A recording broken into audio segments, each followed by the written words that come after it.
First I leaked it, now it's official.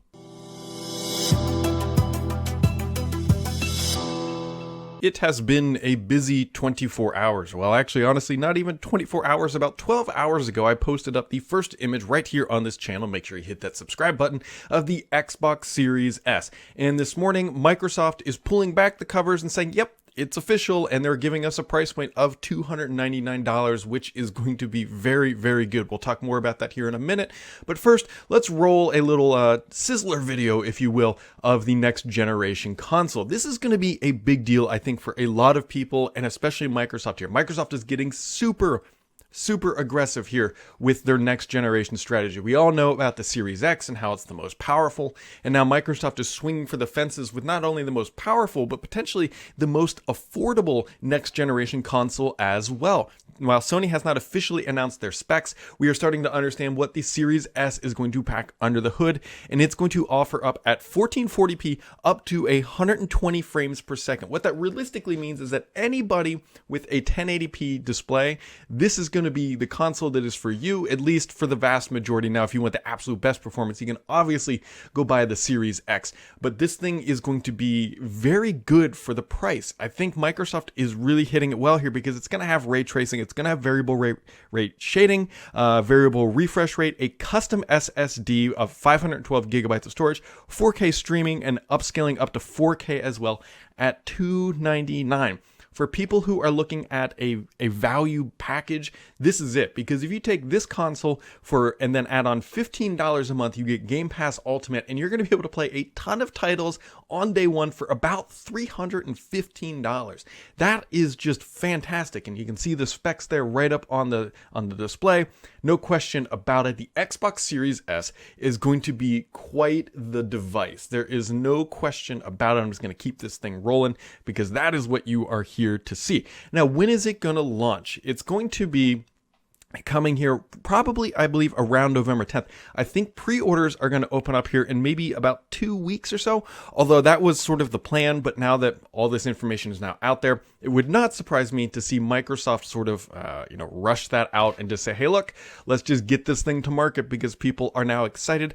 Now, looks are up to you. I personally think that it looks pretty darn good. I originally thought it was closer to the Xbox One S based on the first image that I saw, but it's definitely like a box. I mean, there's nothing wrong with that. There's no disk drive. That is the big deal here, and it answers the question of, hey, is it going to have a disk drive? And now we absolutely know this is an all-digital edition console, and it does sort of look like a speaker there. You can't really deny that fact, but it's more than likely going to be on its side for most people, and you're never really going to see that top. Microsoft is obviously investing a lot to make sure that it is cool, calm, and collected when it is pushing that 120 frames per second at 1440p. And so they've got to have that giant speaker grill, which is really just ventilation on top. But Microsoft, once again, I'm really impressed that they are actually hitting that $299 price point, because that is going to be undercutting, I believe, the PlayStation 5 by at least $100. Now, we don't officially know the Series X pricing, and I've got some other images here which I'll throw up. We don't know the official pricing of the Series X, but my buddy Jez and Zach think that it's going to be at $499. I haven't officially heard that from my sources, but it would not surprise me if $499 is the Series X price point. So then you've got $299 and $499, which is a good strategy for Microsoft, offering up just multiple price points to get into that next generation console gaming. And you can see here actually how much smaller the console is. Microsoft is saying that this is their smallest console, which I'll be real curious to toss it next to the One S, because that console is quite tiny, and same with the One X as well, is even, I think, a little bit smaller too. And so to see if this thing is actually smaller than that will be impressive, because Microsoft is packing a lot into that box to really customize the experience. Now, the one thing to keep in mind too, if you see how much bigger the Xbox Series X is than the One S, it really goes to show how much more horsepower you need to go from, in this instance, 1440p to 4K. It is not an easy task to get 4K gaming at 60 frames per second or higher. I mean, you can go look at what Nvidia just announced with the 3000 series GPUs, and that you need at minimum a 3070 to really experience any sort of good 4K gaming, and that is going to be $499 on its own, without a CPU, without a storage drive, without anything else. And for Microsoft, if they do come in at that $499 price point for the Series X, that shows the value of the console gaming experience, because you pay that once and you're done, as opposed to PC gaming where you have to buy the card and then the CPU and everything else. But if you have all that other stuff, obviously it's not too much money than more than a console. But you can really see how much smaller that device is. It's I think it looks pretty good. I think Microsoft did a good job. They didn't really, break any design barriers with the console or anything else like that. It is a white box. It is the Series S.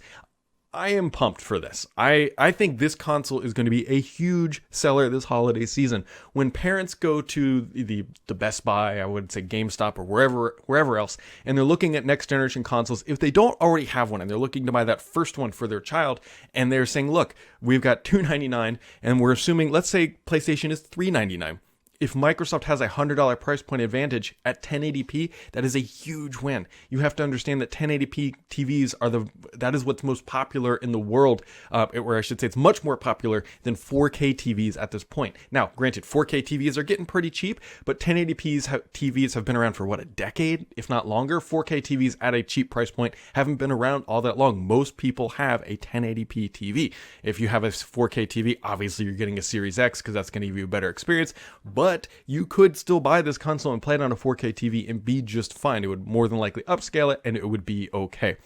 It's going to get real interesting here. Now that Microsoft has announced the console and the price for this, we have to wait for the official announcement of the Series X and, of course, those pre-orders, which should be opening up here in a couple weeks again, as long as they don't change their mind and make it sooner. But $299 for the Series S, roughly $499 for the Series X is going to be very, very interesting. I'd love to know what you all think about this console. Now, this is not it right here. This is just another box. I know it kind of looks like that. I would love to know what you guys think about the Series S. Did they hit the mark? We've been talking about this for about 2 years. And by the way, Microsoft did officially confirm that Lockhart was the name of this console, which kind of wraps up my roughly 2 years of talking about Xbox Lockhart. And so the Series S is officially Lockhart. That is good to know. But do you guys think that they hit the right price point here? The one thing that might be holding this console back is the 512 gigabyte SSD. We'll roll it one more time here because, well, if you look at it, that's like, 2 Warzones or 2 Call of Duty games, effectively. So you're definitely going to need some third-party or expansion storage, which Microsoft will be selling. This does support Xbox Velocity architecture, so you will be able to, I believe, put those cards in there. It'd be kind of crazy if you couldn't.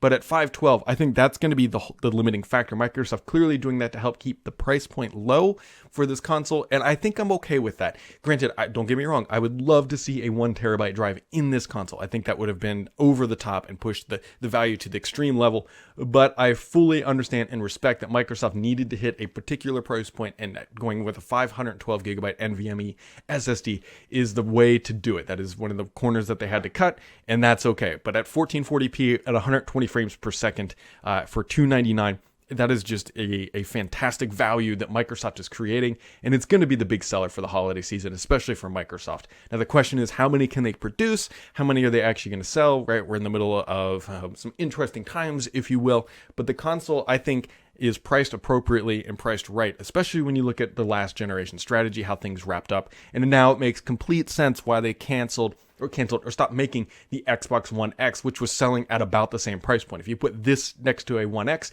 granted, this might technically have less T-flops than the Xbox One X, but you're getting a lot more value here, and you're going to get better frame rates, and you're going to get a better gaming experience. So, what do you guys think? Let me know down in the comments below. Hit that subscribe button. We'll catch all of you right back here next time.